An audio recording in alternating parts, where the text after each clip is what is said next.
High friends welcome to back my channel cooking with Mousumi. आज के आमी बांगाली स्टाइले आलू दिए डिमेर झोल रेसिपिटा तोमादेर संगे आमी शेयर करब। ताहले चलो बंधुरा এই रेसिपिटा आमी स्टार्ट करছি। আমি প্রথমে ডিমগুলো সিদ্ধ করে নিয়েছিলাম, তারপরে আমি তেলের মধ্যে দিয়ে ডিমগুলোকে আমি ভেজে নেব লাল করে। এর মধ্যে দিয়ে দেবো অল্প করে নুন আর অল্প করে হলুদ দিয়ে আমি লাল করে ভেজে নেব। ভালো করে আমি লাল করে ভেজে নেব। এই সময় গ্যাসটা আমি মিডিয়াম করে রাখবো। ভালো করে লাল করে ভাজা হয়ে গেছে। এবার আমি ডিমগুলোকে একটা জায়গায় তুলে নেব।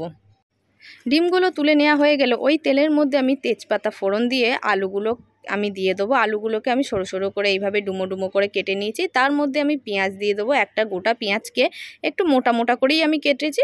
পেঁয়াজ দিয়ে আমি ভালো করে আলু আর পেঁয়াজটা আমি লাল করে ভেজে নেব। ভাজা হয়ে গেলে আমি একটা গোটা টমেটো ছোটো করে কুচিয়ে নিয়েছিলাম, সেটাও আমি দিয়ে দেবো। দিয়ে ভালো করে নাড়াচাড়া করা নেওয়া হয়ে গেলে এর মধ্যে দিয়ে দেবো আদা রসুন পেঁয়াজ বাটা আর দিয়ে দেবো জিরে গুঁড়ো। সমস্ত মশলা দেয়া হয়ে গেলে আমি ভালো করে কষে নেব। আমি এখানে 5 মিনিট ধরে ভালো করে কষে নিচ্ছি।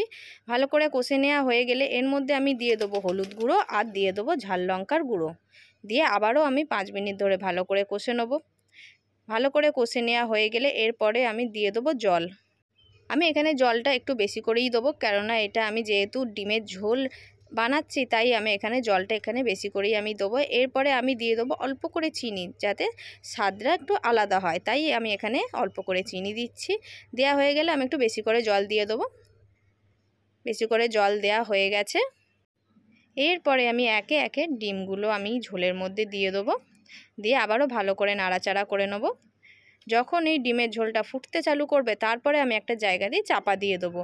চাপা দেওয়া হয়ে গেলে দেখুন বন্ধুরা 7 থেকে 10 মিনিটের মধ্যে ডিমের ঝোল একদম রেডি হয়ে গেছে। আলুও নরম হয়ে গেছে।